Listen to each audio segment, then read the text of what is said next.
Hello, everybody, and welcome to this week's Prime Time. Hopefully, you guys are having a wonderful day. I'm joined today with my wonderful co-host, Soy. How you doing, man? Hey everyone, I'm happy to be here again. I'm ready for some fun. Oh my gosh, look what I did. Do you see it? Do you see what I did wrong? You have Curse's lovely face in there. No, yeah, I mean, that's pretty wrong too. I agree, but that's actually not what. Let me replace the banner at the top. I apologize, guys. We are actually running a little bit behind schedule. Um, There we go. Week 7. Sorry, I still had the one from week 4 up there. Hopefully, you guys are having a wonderful day. I apologize that we're starting a little bit later. You unfortunately do not get to see my wonderful face today. I have a medical issue, so I'm hiding without webcam for a little while. That's why we're replacing you with Curse. Exactly. Just holding that face all So stream. I'm just gonna jump right in since we're a little bit behind. The match is coming up in like 10 minutes, so we're gonna go through all the scores from week 6.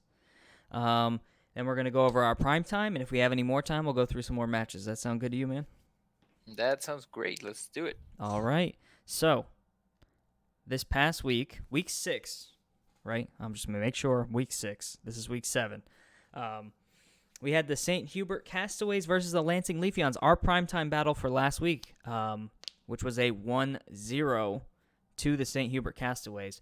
After that, we have the Houston Team Rockets versus the Vancouver Corviknights. Also a really nice matchup there. The Houston Team Rockets took that one with a 2-0 win. We have the Miami Don fans versus the San Juan Frogies. And the Miami Don fans are going to go away with the 1-0 win in that match. Now, some of you may be asking if you've seen that match. At the end, it says that Curse won. So, something to say about this match. Basically, this is our statement on it because a lot of people have been asking. The match between the Miami Don fans and the San Juan Frokies in terms of in-game determination pretty much ended in a 1-1 victory for the San Juan Frokies. However, because of the nature of the match, how close it was, and how close the timer was on the final turn and whatnot, Curse and Kyle, the coaches of each respective team, agreed to hand the match over to Kyle as if the final play had been played. And I guess just for reference, all results for the ABL matches normally, the winner is determined by the end screen, but obviously this situation was slightly different. But we just wanted to clear that up for everybody in case there was any questions. So, ahead of that, the Boston Grand Bulls, my apologies, versus the Dashing Dittos. The Boston Grand Bulls take the 2-0 win in that match. Very well done by them. They've been on a roll lately. I'm scared. So, after that, we've got the Manchester Mimicues versus our very own Cuernavaca Cyndaquils. And the Cyndaquils picking up that 3-0 win. Congratulations, by the way. Thank you. It might have been more if I didn't use Instruct on the wrong Pokemon again, but As you we know take him, those. very famous for that. After that, we've got the Corpus Crispy, apparently. Corpus Crispy. Christi Cubones versus the Everton Empoleons. Actually, a rematch, a team that had just played recently. This time going in the Christy Cubones corner. They end up picking up the 2-0 win, so congrats on them for making a comeback there. My team, the Trenton Trevenants versus the Little Rock Lucarios. I lost 0-1. Congratulations to the Little Rock Lucarios on picking up their first win. They definitely deserved it. They played fantastic. And then we've got our newest coach, the Maryland Torterrapins versus the Blackthorn Frogadiers. The Maryland Torterrapins proven again that they deserved to be here, and they were ready to go. Picking up that 2-0 win against Ioku and the Blackthorn Frogadiers. And then that's 2 out of 2 for them. Yeah. And I play them this week, and I'm scared. Yay. We're scared together. Yes, Little Rock Lucarios is Infamous's team, and he played fantastic. So congratulations to him. And the last match for the week 6 was the Copenhagen Canines versus the Phoenix Soul Rocks. Copenhagen Canines picking up that 3-0 win, making that big comeback. That was actually a really exciting match. That was one of my favorites for this week. But that being said, let's go over some of the matches from this weekend. You already know we're going to be going over the Miami Don fans versus the San Juan Frokies. Have you watched this battle? It was insane. It was actually a lot of fun because I feel like it kept swinging back and forth, and then at one point it looked like Kyle was just dominating so hard, and then Kurt started slowly creeping back. Yeah, absolutely. And it's crazy to me because, going into I thought that, Kyle A's team, the Miami Dolphins, probably had the advantage there, um, just from a team perspective. But, like we've seen time and time again with, obviously me and Curse are good friends, but I'll just be honest. His team is kind of one of those weird teams. It's one of those things that I think is very scary because it has a lot of potential to do a lot of, I don't want to say gimmicky, but like just not the standard deal damage, type of team. Um, there's definitely a lot of potential for like very, very in-depth strategy there, which I think is really cool.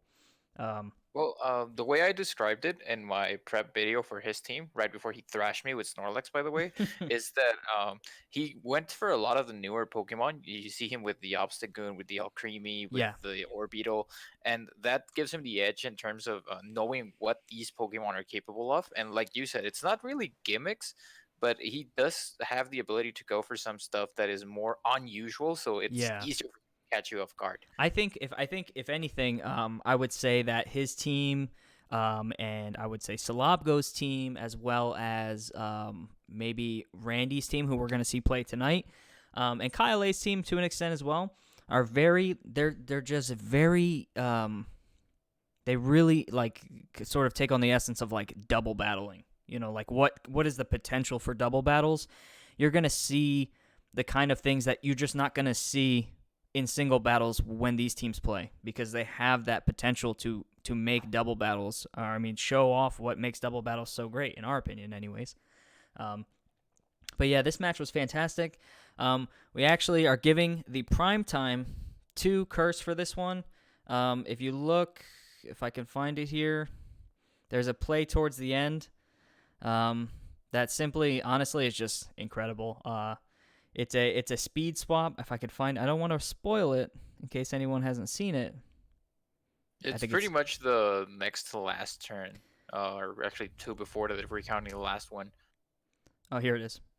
It's this one right here. So we see a really really cool tech here.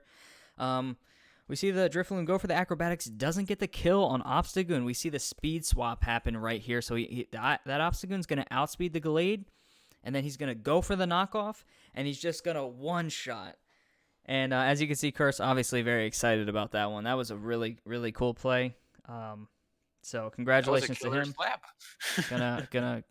He's gonna be able to award himself his own money this week. Um, Hey, that's the big brain plays. hey, sometimes it just be like that. Like we've said time and time again, we like to spread the love with the primetime rewards. It's not always gonna be the most dominant team. It's not always gonna be the best play. It's gonna be we feel like whoever deserves it for that week. So this week it was Curse. Next week could be me. Who knows? Probably not. But Hey, you go for it. okay, so moving on from that. Well, it's about 9:13. Let me just double check in with our coaches here. Make sure I that think they're we're both live, so they're both probably they just are. itching to go. Let's see. Oh, I think no. Okay, he's still battling somebody else. Okay, just making sure. Making sure. I guess we could pull up my team. Go for it. Give me 1 second here. I'll pull it up over here so I don't have to go searching all through here. So yeah, that match. What did you think about that match towards the end? I mean, I didn't really see it going that way, to be honest with you. Well, I think the main thing in that match is that Infamous played really well. He knew what he was going for, but at the same time, there were some plays where you just got pretty unlucky with the RNG. Yeah, yeah, no, I'd have to agree with you. Yeah, that match. I mean, I was definitely frustrated with how it ended up. Because I felt like, I had what I needed to win. And it just didn't happen, turn one, as soon as we start, I'm able to get the fake off right here on the Vaporeon, and then go for the rock slide. We smack the Salazzle, take that thing out, which is a huge threat to my Ferrothorn, which was great. But then as we move on, like very shortly after that, we miss a really, really, really crucial hit here on the Darmanitan. So right there, as you can see, we didn't hit the Darmanitan, which would have done huge damage. So that was definitely very, very, very unfortunate. So we end up losing the Haxorus, which, could have been a boon for us or for me, moving forward. Let's see. Well, I think that particularly the one moment where it really, really shifted is when the Rapidash came out, the Galar Rapidash, and Yes. you lock yourself into Iron Tail, and that's just risky. Yeah, I mean, I knew it was risky for sure, but I was worried that, I wasn't going to be able to take down this Darmanitan. And as, as a lot of you probably already know, Darmanitan is just scary. And it was kind of one of those things where it was like, this thing needs to go now, as soon as possible. As you can see, I'm stressing out right here. You're stressing out and stretching out. Yeah, both. Trying to de-stretch by stretch. And there was a couple things. One of the things I wanted to point out as well is towards the end here. He talks about, I know I watched his part, and he talked about, I think it was right here, why I Dazzling Gleamed. He said if I didn't Dazzling Gleam, I would have won. If I had just killed, what's it called? Sorry. The Togekiss. And I don't necessarily think that's the case, though. In my head, anyways, so he goes for the Gengar either way, and we still kill the Togekiss. So technically speaking, we're in the same place. I mean, like, you know what I mean? Like, it would have ended the same way either way. We don't really take a whole lot of damage on Ferrothorn here. So I would have brought out I would have still had my other Mon. My last Mon was Rotom, I believe. And, I just don't really think there was a whole lot. I don't think that would have saved me particularly. Let me just let them know we're ready. I think that what he meant is that if you didn't activate the weakness policy, you still had a chance of Rotom surviving the hit. But then again, if you didn't put any damage on the Dracozolt, then it would have probably still got you. Yeah, that's the thing. It's like, kind of one of those things, damned if you do, damned if you don't, sort of double-edged sword there. Because I really didn't have a whole lot I could do on my Rotom there to really to bring that thing down. And Ferrothorn is just too slow. And with that max Airstream, there was no way I was living that. So, yeah, especially after the weakness policy. Excuse me. So I'm going to go ahead. Using weakness policy with the Dynamax is wild. Yeah, it really is. I mean, between that and then, like, just all the passive buffs you get from just, Being there. just being there, just doing things like normal, it's really, really crazy. So I'm going to go ahead and pull up your match while we're waiting. Oh, hey. See if I can find that here. Where is it? I apologize, guys. Like I said, we were a little bit behind schedule, so the normal prep that we would have done ahead of time was not done. I apologize. That is all me. Don't worry, we still love you. Hey, I mean, you guys are still going to get to see the live battle, so it's all good. All good. If you need me to link you up to the match, I think I do have it here. Yeah, that'll work. Congrats on my dude Infamous with getting his first win, though. I know, big congrats to Infamous. He definitely deserved it. I believe that leaves us with one team that is still without a loss at this point, if I'm not mistaken. Just one, which is really nice. We definitely want to see everybody come in and hopefully, pick up a win during the season. I feel like that's important just for the overall health of, of the league and everybody in it. Everybody wants to win at least once, Oh, hold on. Oh, hey, look at that guy. Dude, you're killing it with that hair, man. I love it. Well, it's the style. It's the I woke up in the morning and I don't feel like dealing with it, so we're just gonna roll with it. Yeah, I feel that, man. I feel that. So walk me through why you went with this team this week. I mean, these are pretty much your it's your standard setup for the most part, but not completely. Well, that is one thing that I will mention is that I have, I think, 2 Pokemon that I brought to most matches, and then the rest I've been mixing and matching. Yeah. And the thing that I noticed here is that his entire team was kind of really fast. He had two Mons that were at 70 and another one that was, I think, at 75. Yeah. So right from the start, I just said, okay, Trick Room will get me the win here, and that's what I went for. Yeah. And the only thing that happened, hey Vashi, is that a friend of mine told me, "Why are you bringing the Oranguru with telepathy instead of inner focus?" And I was like, "I don't think he's gonna flinch me." And then first turn he flinched. So I was like, "Damn it, he cursed me." Oh no. Yeah, no, I totally get that. It's funny too, cause like I mean, this is a solid matchup right here. I mean, Peekaboo's team, the Manchester Mimikyus, has been playing really well, and definitely a scary team. That Stoninger he's been bringing a lot recently. That thing just, it makes any scary Mon even more scary. So that's always something you got to watch out for. And then when planning too, it's like you know, especially playing against a team that you know has access to Trick Room when he's prepping for you. It's very tough because it's like one of those things you don't want to lock yourself in necessarily to not being like to being able to you want to be able to play against Trick Room, but you also want to be able to play against them if they decide they're not using Trick Room. And sometimes a lot of teams really struggle with that.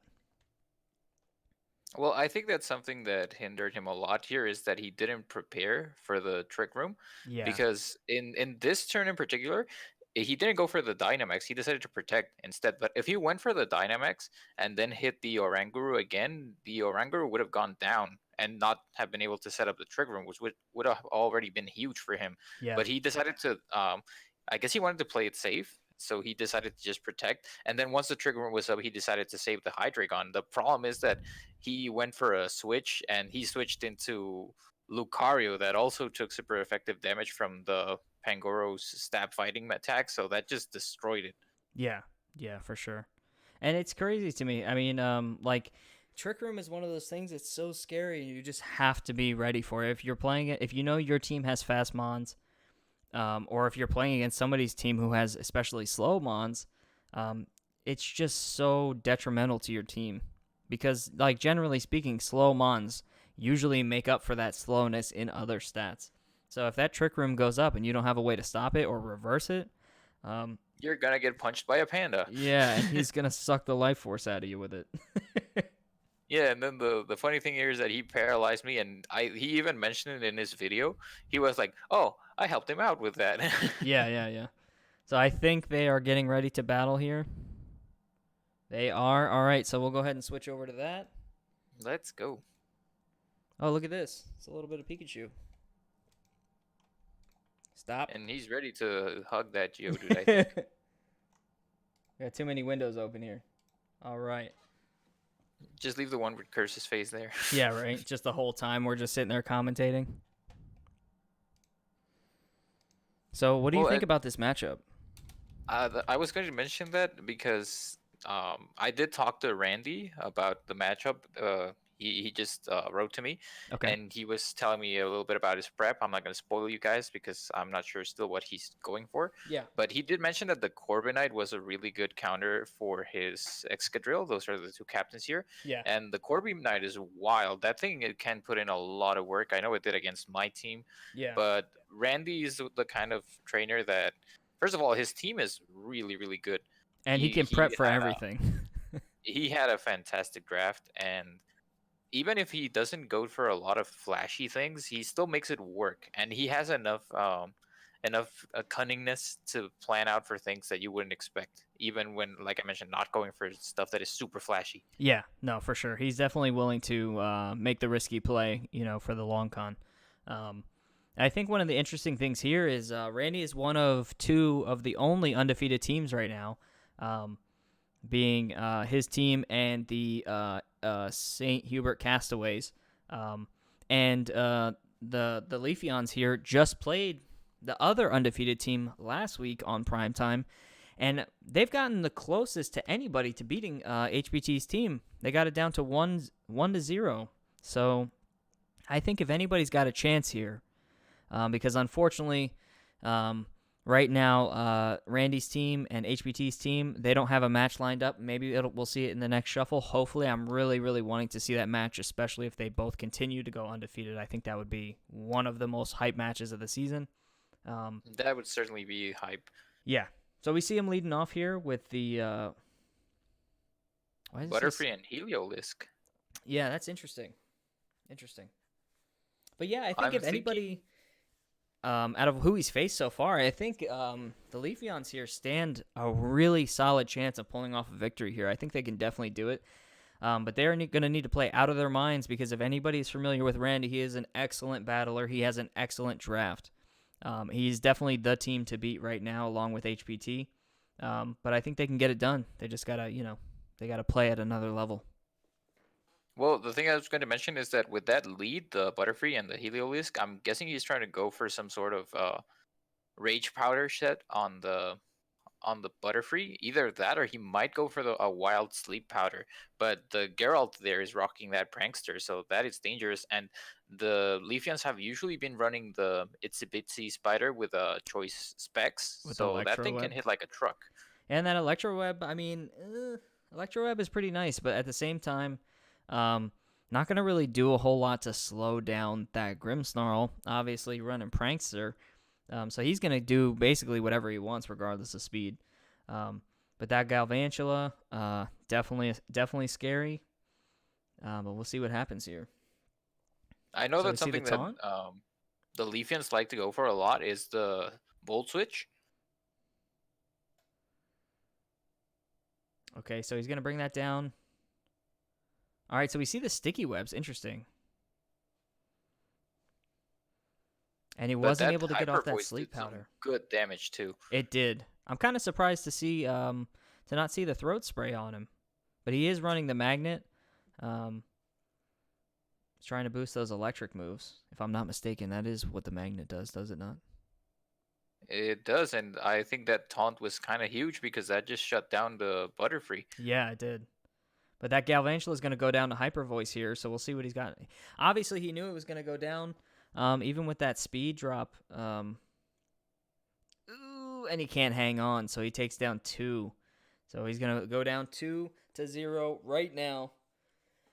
And we'll see what he's going to bring in here. I think his options, honestly, the potential to bring in Corviknight here, maybe if it can outspeed the Heliolisk, could be big. But I think bringing it out this early might be not the best play. I think he has some other options for this setup. I think it is too risky because the Heliolisk does get the stab super effective, and he doesn't know that, but it is carrying the magnet, but he's still going to go for it. Yeah, he's still going to go for it. And this is scary too because you've got Bunnelby here, or I'm sorry, Diggersby here, and that thing with huge power, you put a choice band on that thing with quick attack, and it's going to start chunking things, and it's always going first. One of my favorite ways to use that mon, actually. Yeah, the Diggersby is pretty scary. I think that his best counter for it right now, probably the Weebile, could be running Ice Shard. Yeah, but the only problem is you gotta wonder too. It's like if you switch that in, he gets hit by that Diggersby. That thing's going down quick. Yeah, that Weebile is not particularly bulky. No, not at all. And he's gotta want to. Yeah, I would imagine he's gonna want to. He's gonna want to bring that Weavile in when he doesn't have to hard switch it. It's such a frail mon. It's a little bit too risky, I think, to just bring in kind of off the cuff like that because you really don't want that thing getting hit. But he's gonna Gigantamax. Sorry, I think we saw him go for the Hyper Voice. Let's see here. Ooh, that was huge. And that thing is definitely scarfed. Yeah, absolutely. So we see the Hurricane here. He avoided. Oh, that's bad for him. So they're going to go ahead and trade here. That's going to definitely kill. He's Focus Sashed. Definitely Focus Sashed. But now he's got to worry about the Airstream boost. Yeah, that's a problem because he's now Sticky Webbed, and he's setting up more and more speed on the Diggersby and the Corviknight. He might be in big trouble here, honestly. Well, the good thing for him is that the taunt is off now, so he can go for the Rage Powder and at least avoid the hit from one of them. Now, that won't give him priority, though, will it? I believe it does. I'm not super familiar with how Rage Powder works personally, but we shall see. So we're going to see the Icicle Crash. Not that He is surprising. going for it. But he did go for the Rage Powder, so I think that does save him from the hit of one of the two. And I'm not sure if he's going to try and hit the Diggersby or if he's going to try to get some damage going on the Skarmory. Yeah, that'll be interesting to see here.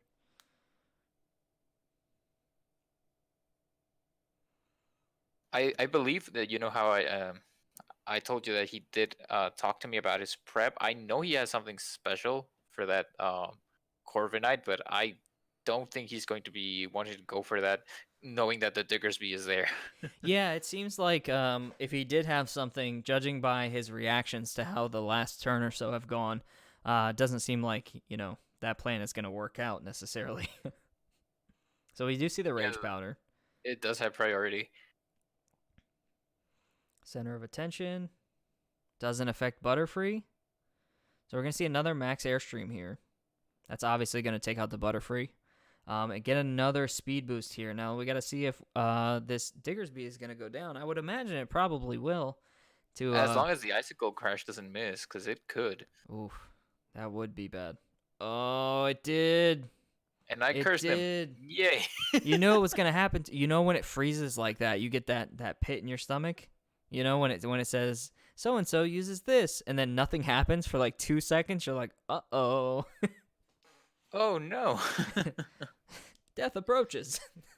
Yeah, so this is looking rough because that was 2 misses in a row, both the Hurricane and the Icicle Crash. So it's really difficult to stay in the game with when something like that happens.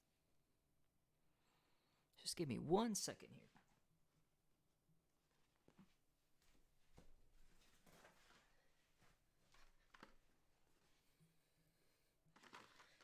All right, so we see the Excadrill come out. Obviously, Yeah, he's going to go for the going Dynamax for here. Not too surprising to see that.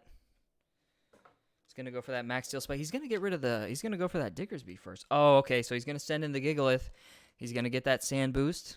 And, yeah, hopefully we'll see what he can do with that. This does bring the question, what is Corviknight going to be doing here? Because Diggersby is probably going down. Oh, yeah. But Corby's still there. Corby's still Dynamaxed. Now, I got to say, this is one of my favorite things about doubles right now is seeing this.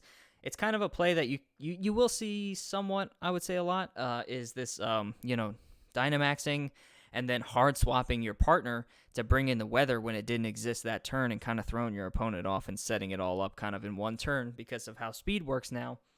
For those who don't know, speed previously was calculated at the end of the turn, meaning if you set up a Sandstorm, a Pokemon with something like Sand Rush or, Swift Swim, something like that, they wouldn't get that boost until the following turn, but now it happens immediately.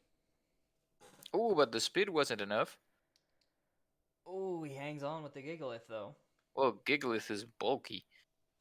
We see the Max Steel Spike here. And he lives. That's going to be a problem. He boosted his defense, at least. So he's going to go for that fighting type attack. And that's going to do almost nothing.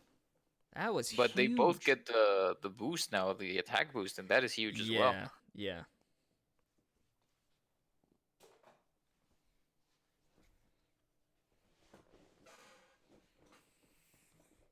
Now he's undynamaxed, which that's going to be a little bit scary for him because he's at significantly less health now.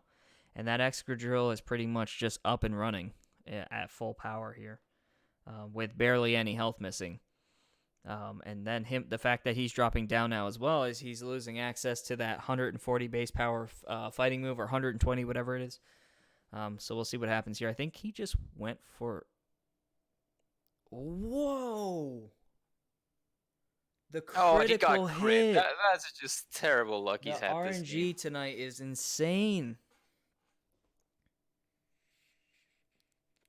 Because I really don't think that would have killed. No, I don't think so either. I have a hard time believing that. It's really crazy, It seems like whenever we host a primetime match, the RNG decides it's going to be the third commentator because it just takes over everything. The RNG is usually wild on prime time. I do have to say that. It really, and you know what? It's every time that you're on here, so maybe that's the problem. We're going to have to find somebody. No, I'm just kidding. Well, you can use that as a weapon. Like, who do you want? Who do you want to hit with that RNG? Hey, man. We're setting up the matches. Who's going to lose? Let's bring in Soy. No, now Randy's going to hate me because I cursed him. And Curse already cursed himself, so. Oh, no. Okay, so we're going to see another attack here. Oh, and that's that Heatmore's going down. I think this is the end of the Houston Team Rocket dynasty here. That Gigalith is going to go down. I mean, how many he's got left? He's got one left, if I'm not mistaken. Maybe two? He has one left, It's Weavile. down to Weavile. And, I mean, Weavile can probably Ice Shard the Diggersby away, but then Corby's just going to be like, boop, and that's going to be it. Yep. Plus, the sticky web, there's just not really a whole lot. And I got to say, I mean, RNG, in consideration, I definitely did not expect this to go down quite the way that it did. I didn't expect the Leafeons to play so dominantly. Obviously, RNG, a huge factor here, but I mean, that's it right there. He just wins it 4-0, defeating the undefeated Houston Team Rockets. Congratulations to the Leafeons. They played amazing. Yeah, congrats to Nick. And I think the turning point there was the icicle crash for sure. Yeah. Because that wouldn't have meant that Randy would have won, but getting the Diggersby out of the way would have been a huge, huge difference. Yeah, absolutely. Well, that being said, we want to, we hope everybody had a fantastic time. Thank you so much for joining us once again for another week of Primetime. Be sure to go check out the ABL YouTube channel. You can do exclamation point YouTube in the chat if you guys want to go check that out. And go take a look at all the coaches, please. They work really hard.